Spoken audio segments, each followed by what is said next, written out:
ดนตรีไทยเสน่ห์ซอฟต์พาวเวอร์สาขาดนตรีวันนี้ปะกับโรงเรียนลำปางกัลยาณีเจ้าวันนี้ได้รับเกียรติจากคุณครูศรีนวยสำอางศรีซึ่งหลายๆคนจะหันหน้าอาจารย์ในงานที่เป็นจิตอาสาหลายงานหลายกิจกรรมของจังหวัดลำปางของเฮาพร้อมกับน้องๆเยาวชนของโรงเรียนลำปางกัลยาณีต้อนรับอาจารย์นะเจ้าและกันน้องๆจากโรงเรียนลำปางกัลยาณีสวัสดีเจ้าสวัสดีสวัสดีเจ้าโอ้วันนี้ยกทีมชุดน้อย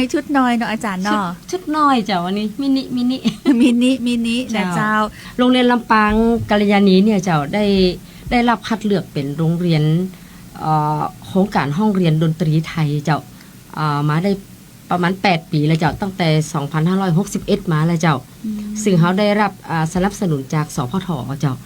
ค่ะสพทเปิดก็จะมาสำรวจว่าโรงเรียนเฮาเนี่ยเป็นโรงเรียนขนาดเต่าอี้มีเครื่องดนตรีอย่างพร้อมที่จะร้องรับหรือว่าเปิดสอนนักเรียนหรือว่าพัฒนาศักยภาพเครือข่ายหรือว่าอันคนลำปางเฮาได้ก็เจ้าเฮาก็เลยได้รับคัดเลือกในปีนั้นนะเจ้าแล้วเฮาก็ดำเนินการมาตลอดเจ้าซึ่งการอบรมเนี่ยเขาจะได้รับงบประมาณจากสพทส่วนหนึ่งจากโรงเรียนลำปางกัลยาณีส่วนหนึ่งเจ้าเขาก็เอามาพัฒนานักเรียนเจ้าทั้งดนตรีไทยดนตรีพื้นบ้านแล้วก็ดนตรีสากลรวมถึงทัศนศิลป์นาฏศิลป์ซึ่งเขาได้รวมละออนถึง4สาระนี่เจ้ามาในงานคีตศิลป์แผ่นดินทองที่ผ่านมานี่เจ้าอยากให้อาจารย์เล่าเจ้าว่าคีตศิลป์แผ่นดินทอง2569ดนตรีไทยโรงเรียนลำปางกัลยาณีของเขาได้ไปแข่งขันหรือว่าได้ไปร่วมหรือจะได้เจ้าคีตศิลป์แผ่นดินทองนี่เขาทำในโรงเรียนเจ้าเขาทำในโรงเรียนมันเป็นโครงการจริงๆเป็นโครงการของดนตรีสากลเจ้าเปิดจัดมาแล้ว1 ปีแล้วท่านผอ.วิโรจน์รักมันนะเจ้าผู้อำนวยการคนปัจจุบันของเขาในจ้าที่ว่าโรงเรียนแห่งความสุขนี่นะเจ้าท่านก็เลยบอกว่าเขาก็สามารถเอาสาระย่อยๆของเขาบอกว่าจะเป็นสาระดนตรีไทยสากลนาฏศิลป์ศิลปะรวมถึงสาระภาษาเจ้าเช่นญี่ปุ่นจีนฝรั่งเศสมาแสดงคันรายการหรือในการแสดงในงานคีตศิลป์เฮาวันนั้นนะเจ้าซึ่งถ้าท่านผู้ชมท่านผู้ฟังที่ได้ไปแอวงานคีตศิลป์นะเจ้าเปิ้นจากที่เขาถามเปิ้นว่าเป็นจังได๋พ่อเปิ้นว่าโอ้โหเปิ้นบอกว่าหม้อขนาดเจ้าใครบ่ได้มางานนี่จะเสียใจนะเจ้าเอาไว้โอกาสแห่งปีได้บ่ฮู้เขาจะจัดนะคะจะได้ซึ่งงานนี้เขามีการขายบัตรนะเจ้าเขาขายบัตรเพื่อที่จะเอามาพัฒนาเรื่องของดนตรีเขาโดยเขาแบ่งให้เป็นแต่ละสาระเนี่ยเปิ้นได้เม็ดเงินคนละเล็กละน้อยจะไปพัฒนาสาระของเปิ้นนะเจ้าด้านของดนตรีไทยดนตรีสากลแล้วก็นาฏศิลป์ทัศนศิลป์นะเจ้าถือว่ามีความหลากหลายในกลุ่มสาระเรียนรู้ศิลปะเจ้าศิลปะของโรงเรียนลำปางกัลยาณีหลายคนนี่อาจจะคิดว่าถ้าซอฟต์พาวเวอร์ก็จะคิดถึงอาหารการกินนึกถึงต้มยำกุ้งกะที่ไทยเฮานี่ขึ้นจืดบางคนก็นึกถึงแฟชั่นผ้าไทยบางคนก็นึกถึงมวยไทยแต่ว่าที่มาถึงอาหารการกินแฟชั่นหรือว่าศิลปะการต่อสู้อย่างต่างๆเนี่ยนี่ก็คือซอฟต์พาวเวอร์แต่ว่าบางคนเนี่ยอาจจะบอกคิดว่าแล้วมีซอฟต์พาวเวอร์สาขาดนตรีด้วยกะเขาก็อยากจะฮือในเรื่องของอัตลักษณ์ล้านนาของเขาเนาะโดยเฉพาะสลสซึ่งวงดนตรีอย่างเงี้ยได้เป็นซอฟต์พาวเวอร์ของลำปางได้ฮือคนทั่วโลกได้รู้จักว่าลำปางของเขาเนี่ยก็มีเยาวชนน้องๆที่มีคุณภาพนะจากสถาบันการศึกษาที่เป็นบ่มเพาะและก็บรรจุในสาระการเรียนรู้ของทางสถาบันการศึกษาตัวนะเจ้าซึ่งเสน่ห์ซอฟต์พาวเวอร์สาขาดนตรีเนี่ยบ่ธรรมดาจะบอกว่าโรงเรียนลำปางกัลยาณีเนี่ยถือว่าเป็นซอฟต์พาวเวอร์ด้านดนตรีพื้นเมืองด้านดนตรีไทยก็ว่าได้นะเจ้าเพราะว่าถ้าเฮามีงานอย่างนี้ค่ะว่างานเป็นงานพิธีการเนาะพิธีการเฮาก็จะจัดวงดนตรีไทยซึ่งเปิ้นห้องว่าวงปีพาทย์ไทยนะเจ้าการแสดงของปีพาทย์ไทยนี่ก็ต้องใช้เครื่องดนตรีที่เป็นด้านของปีพาทย์ระนาดเอกระนาดทุ่มของใหญ่ของเล็กประกอบด้วยปีเป็นหลักนะเจ้ามีตะโพนไทยอันนี้เอาไว้ประกอบพิธีที่สำคัญนะเจ้าเนาะอย่างเช่นว่างานของจังหวัดงานพิธีแบบว่าจะเป็นงานไหว้ครูอย่างนี้เจ้าเขาก็จะใจปีพาทย์ไทยด้านนี้ส่วนถ้าเป็นของวงแห่งวงนึงค่ะ ลักษณะคล้ายๆกับปีผาดไทยเจ้าแต่ปนห้องว่าปาดเมืองเจ้าหรือล่างนอกเพิ่นจะห้องว่าหยังก็ลูกปาด ปาดก้องกองวงครับ ปาดก้องกองวงหรือปาดก้องกองแหนเจ้าปาดในที่นี่ก็คือเครื่องดนตรีที่เป็นพวกตีพวกคือระนาดคือก้องนี่เจ้าก้องก็คือก้องปาดก็คือระนาดเนาะกองก็คือกองทิ้งนะเจ้ากองทิ้งก็จะอยู่ในวงปาดก้องกองแหนกองป่งก็อยู่ในวงสลอซอซึ้งเปิ่นแปลงเป็นยังเป็นยะเป็นยังนะเจ้ามันจะมีกองเป็นยังนะเจ้าเนาะอันนี้อู้ถึงวงปาดก้องกองแหนเนี่ยเจ้าก็จะประกอบเพลงในการฟ้อนผีอย่างเงี้ยเจ้าหรืองานอันอย่างต่างๆที่เป็นเกี่ยวกับงานวัดที่เป็นมีงานอย่างก็ลูกคนห้องว่าบวงสรวงสงน้ำพระธาตุ สงน้ำพระธาตุเจ้าถ้าเปิ่นบอกว่าอยากได้เมืองเขาก็ยกวงปาดกองแหนไปเจ้าถ้าวงไหนเปิ่นว่าอยากได้ที่เป็นพิธีการเขาก็ยกปีผาดไทยไปเจ้านอกนั้นเขาก็ยังมีแหมเจ้าไปเจมดมีแค่2วงนะเจ้าเฮายังมีวงสลอซอสึง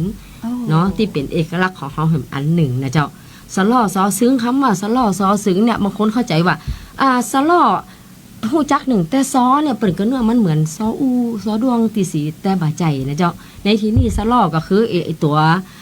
สลอที่เขาใจสีเนี่ยยังอีวันนี้เจ้าเอามาน่ะเจ้านี่อีนะคะ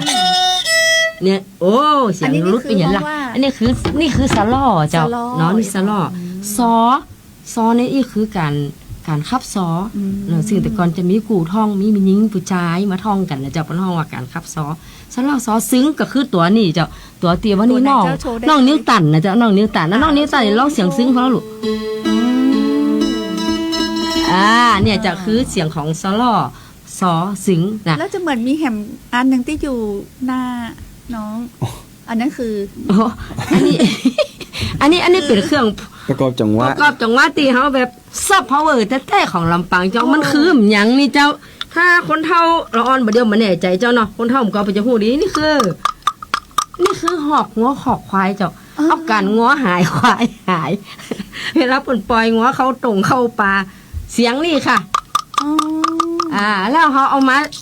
อย่างเขาก็เอามาตีเป็นเครื่องประกอบจังหวะค่ะหนึ่งในบทเพลงของอาจารย์ซักรัตนาชัยก็จะมีเพลงร่ำเปิงลำปางมันจะมีเสียงล่อเสียงเกวียนงัวต่างตึงเสียงผางลางฮอกเด้งจี้มาจากเสียงนี่เจ้าป๊อกป๊อกป๊อกป๊อกเจ้าอันนี้ซอฟต์พาวเวอร์ของแต้เนอะเจ้าเนอะเนาะเครื่องดนตรีของลำปางเลยนะเพราะว่าเพลงรำเปิงลำปางเนี่ยก็เป็นเพลงของอาจารย์ซักที่เป็นแต่งไว้เพื่อคนลำปางเนาะมาจากเสียงฮอกเนี่ยเนาะเจ้ามาจากเสียงนี่เลยเจ้าถ้าเสียงกลับมันก็บ่เป็นมีความเป็นเมืองเจ้าเสียงกลับเนาะแต่ถ้าเขาใจหอกตีปุ๊บมันจะเกิดเมืองขึ้นทันทีเลยเจ้าอันนี้ก็คือที่เอามาเนาะแล้วมีแฮมต่อเจ้าในส่วนของเครื่องดนตรีวันนี้เขาเป็นวงสลอซอซึ้งซึ่งมันจะประกอบด้วยครุยเจ้ามีครุยตัวเองครุยนี่เป็นครุยลิฟอันนี้น้องต้นหนาวเจ้านี่สุดโลของเราวันนี้ในต้นหนาวลองโชว์ครุยสักหน่อยสิลูก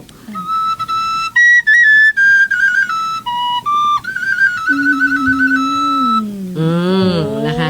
ซึ่งก็เดี๋ยวตอนหลังนะเจ้าเนาะเขาก็จะเอาวงสลอซอซึ้งของเขาครับซอคือกับพ่อแม่พี่น้องได้ฟังนะเจ้านี่ละอันนี้ละนี่คือเสน่ห์ของดนตรีไทยโดยเฉพาะอัตลักษณ์ล้านนาของเฮาเนาะแหมปอเขาก็มีเพลงที่ถือว่าพี่น้องชาวลำปางก็ต้องฮู้เลยว่าเพลงประจำจังหวัดลำปางเขาได้เลยละลำเปิงลำปางนี่นะอันนี้เขาเวลาเปิดงานไหนก็จะเป็นลำเปิงลำปางแม่นค่ะเจ้าอันนี้เขาตึกวงสลอซอซึ้งอยู่นะคะแต่โรงเรียนเขายังมีแหมค่ะมีอย่างแหมเจ้ามีแหมเจ้าเขาก็มีวงปีจุ๋มแหมเป็นยังไงในปีวงจุ๋มค่ะปีจุ๋มนี่ก็จะใจ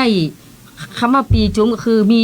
ปีเป็นกลุ่มเป็นก้อนเป็นปกเดียวกัน1จุ่มเท่ากับ1ค่ะมันจะมีปีเล็กปีกลางปีแม่ปีก้อยของเปิ่นนะเจ้า1จุ่มเป่าด้วยกันเป็นเสียงเดียวกัน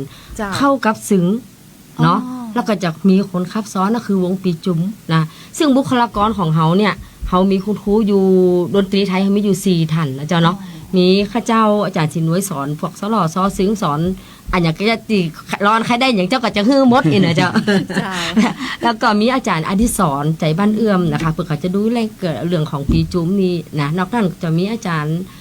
น้องแย้มค่ะพัดเฉลิมณลำปางนะเจ้า ก็สอนเรื่องเครื่องสายแหมคนก็มีน้องร้อนห้องครูเลยนะลูก คุณไนท์ครับ ครูไนท์หรือครูพี่ไนท์ก็จะสอนปีพาดเจ้าเขาก็เลยมีวงหลากหลายนะคะมีปีจุ้มมีสลอซอซึ้งมีปาดก้องกองแน่มีปีผาดไทยซึ่งแต่ว่าถ้าไขมาแอลงานฟ้อนเมืองติสารลักเมืองนี่เฮาของวงหนึ่งไปเจ้าอันนี้เฮาได้ความเมตตาจากท่าน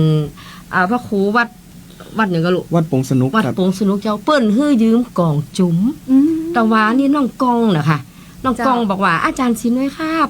ผมใครได้แบบเมียงโบราณแต่เลยใครได้กองจุ๋มมาเล่นกับฟ้อน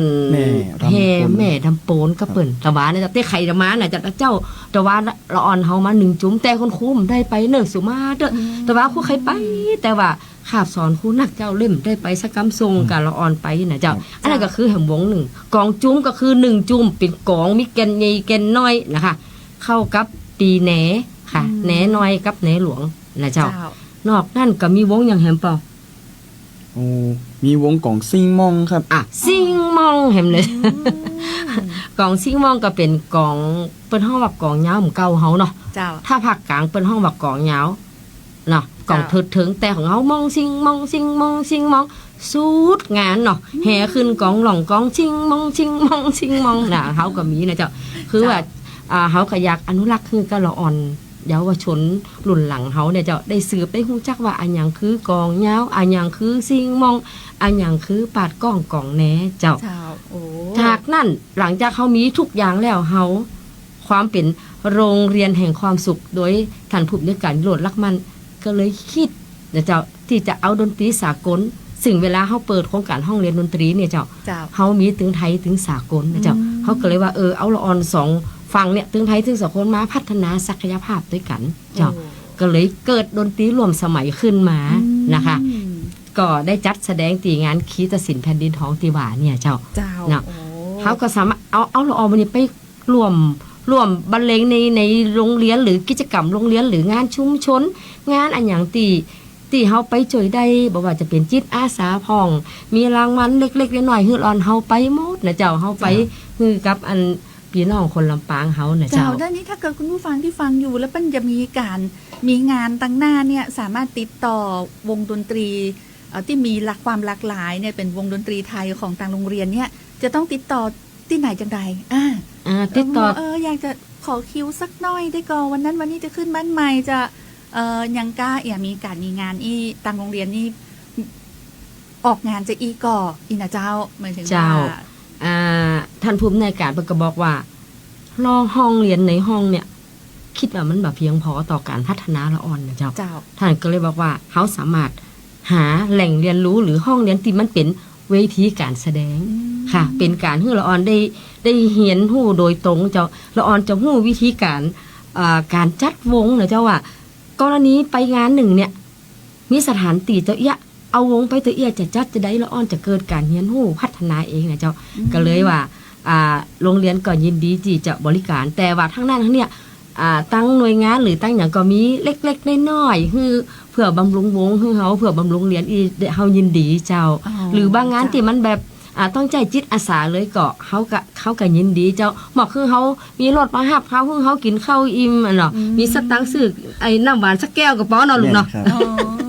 ได้เจ้ายินดีเจ้ายินดีเจ้ามีเบอร์ติดต่อก็จะหรือว่าต้องติดต่อที่โรงเรียนเลยติดต่อที่โรงเรียนก็ได้เจ้าหรือว่าที่เบอร์เขาเจ้าเองเจ้า081-796-4918นะเจ้าหรือจะเป็นวงของหัวหน้าอันนี้เป็นหัวหน้าชุมนุมหัวหน้าวงนะคะเป็นพี่ใหญ่ที่อยู่ม6เบอร์อย่างครับพี่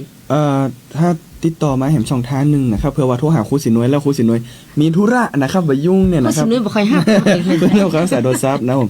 ติดต่อมาตั้งผมก็ได้นะครับเบอร์062-317-0792นะครับหรือว่าติดต่อได้ที่เพจ Facebook นะครับผมกลุ่มสาระดนตรีไทยโรงเรียนลำปางกัลยาณีก็ได้ครับนี่นะเจ้าก็สามารถจะติดต่อได้หลากหลายช่องทางเนาะซึ่งเป็นก็มีเพจของกลุ่มสาระดนตรีไทยโรงเรียนลำปางกัลยาณีตุยนะอันนี้ก็สามารถที่จะติดต่อนะถ้าเกิดว่ามีงานอะไรอย่างแล้วอยากจะให้น้องๆได้มีพื้นที่ได้ทำการแสดงเนาะมีน้ำใจให้น้องๆนะเป็นกำลังใจนะเจ้ามีรถทับส่งนี่คือ ถ้าเกิดบ่ติดงานอย่างงานบ่ซ้อนงานนี้ต่างโรงเรียนยินดีสนับสนุนอยู่แล้วมันก็เจ้าทางเจ้าบางเตือโรงเรียนใจรถเจ้า อย่า ไปส่งละออนว่ายน้ำของไปนู่นไปนี่นะเจ้ารถเขาอาจจะติดคัดเล็กน้อยนะเจ้าและนี่ก็คือนิยามของซอฟต์พาวเวอร์ดนตรีไทยและเจ้าตีบ่ได้ทำหน้าที่แค่การอนุรักษ์แต่ว่าเป็นการพัฒนาและสร้างสรรค์นะเจ้าคุณผู้ฟังเจ้าเพื่อให้ดนตรีไทยของเฮาเนี่ยสามารถเติบโตและก็อวดสายตาเจ้าโลกได้อย่างสง่างามเนาะถือว่าเป็นจุดเริ่มต้นน้อยๆของกลุ่มสาระการเรียนรู้นะแต่บ่ได้น้อยตีบ่เจ๋งนะบ่ธรรมดานะเพราะว่าไผ่ๆก็ฮู้จักแน่ๆก็คืออยากจะให้ทั่วโลกเลยนะบ่ใช่เฉพาะในสถาบันการศึกษาโรงเรียนลำปางกัลยาณีจังหวัดลำปางบ่ได้ก็คือทั่วประเทศและก็ทั่วโลกที่เขาอยากจะคือเป็นซอฟต์พาวเวอร์เนาะสาขาดนตรีนะเจ้าอันนี้ต้องบอกเลยว่านับถือน้ำใจต้องปรบมือดังๆให้กับคณะผู้บริหารคณะครูเนาะและที่สำคัญที่สุดก็คือน้องๆที่หันความสำคัญในด้านดนตรีนะบอกว่าจะเป็นดนตรีอย่างต่างๆที่อาจารย์อู้ไปเนาะมันมีหลายอย่างเนาะทั้งสทศซึ้งปื้นเมืองห่วมสมัยกระทำให้คุณค่าแต่เนี้ยเฮาได้สะท้อนถึงคีตศิลป์ไทยของเฮาเนี่ยคือกองกังวานในใจของผู้คนที่มีดนตรีในใจเนาะคือได้รับรู้นะว่าสถาบันการศึกษาเนี่ยพร้อมผลักดันส่งเสริมน้องๆเนาะที่ฮักในเสียงของดนตรีและก็ซอฟต์พาวเวอร์สาขาดนตรีนี่เขาอยากจะให้ได้เป็นอัตลักษณ์เนาะได้มีคนรู้จักไปนักนะเจ้าอย่างที่บอกเนาะไผอยากจะติดต่อการแสดงของน้องๆไปงานไหนเนี่ยทางโรงเรียนเป็นก็ยินดีสนับสนุนนะเพราะว่าเป็นจ้องต่างที่เปิดโอกาสให้น้องๆได้ปล่อยของประลองฝีมือนะจากโรงเรียนลำปางกัลยาณีกลุ่มสาระการเรียนรู้ศิลปะได้เลยนะตามที่ได้บอกไปทีนี้เราต้องมาร่วมกันสนับสนุนพลังน้อยๆนี่ละนายเจ้าในการขับเคลื่อนซอฟต์พาวเวอร์ต่างดนตรีคือยั่งยืนต่อไปโดยทีนี้ในช่วงท้ายนี้นะเจ้าต่างเป็นห้องวงอย่างกับโบฮูเนาะอันนี้เนาะที่เป็นตัวแทนในเจ้าจานวันนี้เจ้ามีเพลงนะเจ้าให้คุณผู้ฟังได้ฟังในช่วงท้ายรายการซอฟต์พาวเวอร์ดนตรีไทยเสน่ห์ซอฟต์พาวเวอร์สาขาดนตรีโดยนะวันนี้เตรียมเพลงอย่างมาเจ้าก่อนที่จะเตรียมเพลงนะเจ้าเนาะที่ขอคุณครูขออนุญาตนำเสนอหน่อยนึงว่าจากการที่เขามีวงดนตรีหรือเขาสร้างวงขึ้นมาเนี่ยเราบ่ได้เขาได้เผยแพร่บัดเฉพาะในโรงเรียนนะเจ้าคือเขาไปเผยแพร่ถึงโรงเรียนประถมนะเจ้าซึ่งเขามีโครงการวัฒนธรรมสัญจรนะเจ้าเขาปีที่แล้วเนี่ยเขาได้ไปคือน้องๆเนี่ยนักเรียนชุมนุมดนตรีไทยเนี่ยกับครูนะคะได้ไปร่วมกันถ่ายทอดหรือว่าเป็นคือความรู้ด้านดนตรีคือกับน้องๆประถมนะเจ้าก็มีโรงเรียนอนุบาลลำปางโรงเรียนบ้านโป่งสนุกโรงเรียนแม่เมาะวิทยากอหลวกพิทยาสันนิคมสร้างตนเองนะเจ้ารวมถึงกลุ่มใหญ่เจ้าผู้สูงอายุจังหวัดลำปางหรือผู้สูงอายุของสพอสอบจลำปางนะคะกับกลุ่มผู้สูงอายุที่วัดศรีจุมเจ้าคุณครูกับน้องๆก็ได้ไปช่วยกันสอนช่วยกันปกปั้นคนเฒ่านะคะตึงเพิ่นบอกว่าโอ้ยเกิดมาแม่เนี่ยก็บ่เคยเล่นดนตรีกำเตือนในชีวิตนะเจ้าตอนนี้จะเห็นว่ากลุ่มของผู้สูงอายุเนี่ยก็เริ่มได้แสดงผลงานนะคะเห็นได้จากตีการนั่งก้มผ่องนะเจ้าเพื่อที่ให้คนเฒ่าเปิ้นได้มีสุขภาพจิตดีนะเจ้าแล้วก็อย่างใดก็จะฝากตั้งผู้ฟังผู้ชมทุกท่านนะเจ้าจีว่าถ้าท่านสนใจที่จะเรียนนะคะในวันที่8 สิงหานี่เจ้าตั้งอบจ.เปิ้นจะได้เปิดการเรียนการสอนของผู้สูงอายุนะเจ้าในวันที่8ซึ่งการเรียนการสอนนี่คุณครูกับน้องๆก็จะไปช่วยกันดูแลผู้สูงอายุนะคะตรงที่หลังมิวเซียมอันเนี้ยตรงศูนย์มาตราช่างตวงวัดครับเจ้าหลังมิวเซียมเนาะหลังมิวเซียมลำปางศูนย์สพอสอบจลำปางเจ้าอันนี้ก็ใครที่อยากจะเรียน ไปได้เลย8 สิงหาคมช่วงเวลาไหนเจ้าวันทั้งวันเลยเจ้าวันเสาร์ทั้งวันเลยวันเสาร์ทั้งวันเนาะค่ะที่สุดแต่บอกว่าตอนนี้ ที่เปิ้นรับสมัครมันจะเต็มแล้วยังน่ะจะต้องติดต่อไปที่สพสอบจลำปางตัวนะเจ้าเจ้าวันนี้นะต้องขอบพระคุณนะเจ้าต่างคุณครูนะเจ้าท่านอาจารย์ศรีนวยสำอางศรีนะและการน้องๆกลุ่มสาระการเรียนรู้ดนตรีไทยนะของโรงเรียนลำปางกัลยาณีโดยวันนี้เราจะลาคุณผู้ฟังด้วยบทเพลงที่น้องๆเตรียมมาเป็นบทเพลง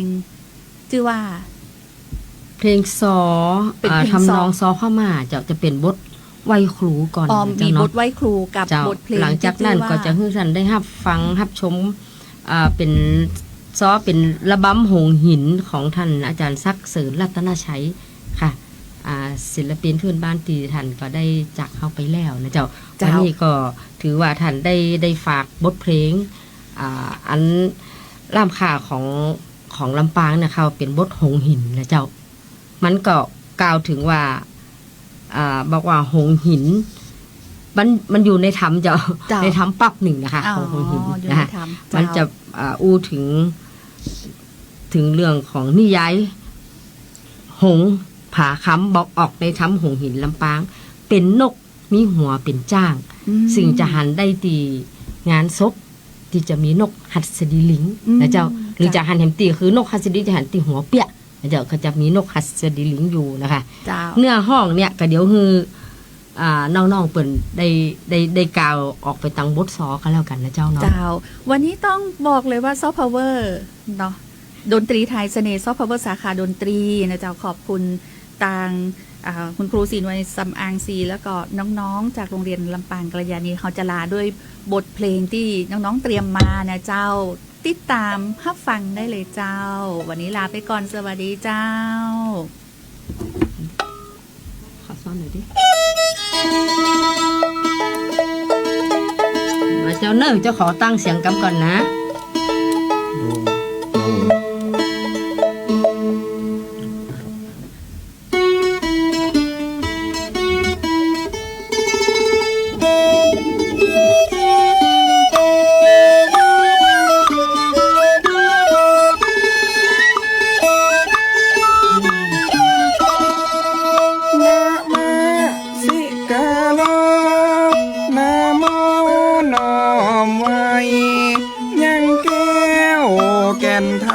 ทลายรัตตานาไว้ดวงปัญญาองค์พุทธาเอกอ้างบริสุทธิ์สว่างและคุณการุณาเซ้ยไว้กุลพระธรรมาส่องมักคาเป่งแจงช่วยกำเติมแทงโหดหูงสัตว์เวไนหือใดหมดใสกายใจบ่เศร้าโลกุตตาละธรรมมะเจ้าพระการมงคลไว้คุณพระพุทธนะครับคุณพระธรรมเนาะไว้คุณพระสงฆ์ตนขีนาท่านเจ้ารักษาพอเฝ้าสืบศาสนาสั่งสอนศรัทธามันมาบอกขาดเตื้อเวนตาลหอมบาทองค์พระศาสดา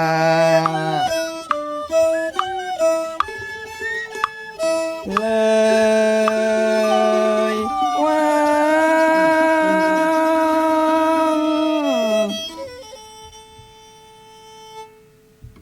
นิยายหงหินครับ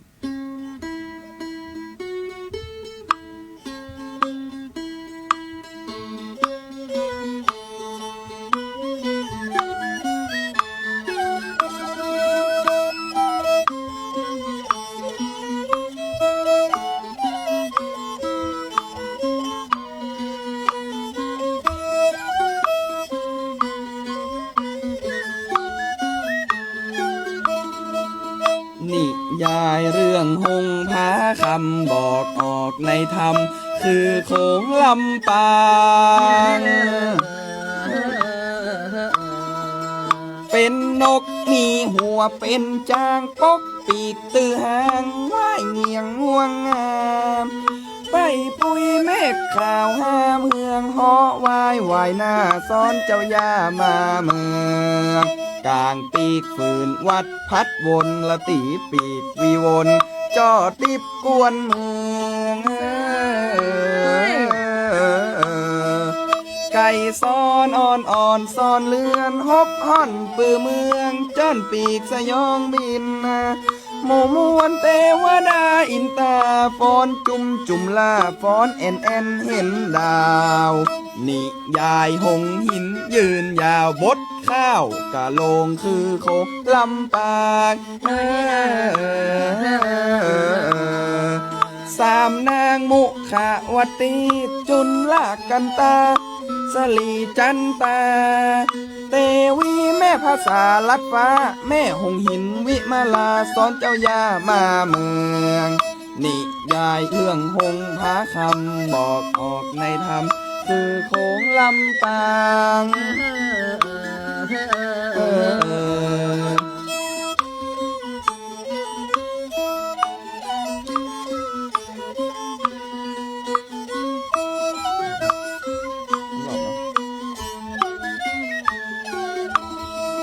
นิยายเรื่องหงพาคำบอกออกในธรรมคือโขงลำปางเป็นนกละมีหัวเป็นจางปกปีกตือหางว่ายเงียงง่วงงามใต้ปุยเมฆขาวห้ามเฮืองเหาะวายวายหน้าซ้อนเจ้าย่ามาเมืองกลางปีกฝืนวัดพัดมนตีปีกวีวนจอดติบกวนเมืองไก่ซ้อนอ่อนซ้อนเลือนฮบห่อนปือเมืองจ้อนปีกสยองบินหมู่มวลเทวดาอินตาฟ้อนจุ่มลาฟ้อนแอนเห็นดาวนิยายหงหินยืนยาวบดข้าวกะโลงคือโขงลำปางสามนางมุขาวตีจุนลากกันตาสลีจันตาเตวีแม่ภาษาลัดฟ้าแม่หงหินวิมาลาสอนเจ้าย่ามาเมืองนิยายเรื่องหงพาคำบอกออกในธรรมคือโขงลำปาง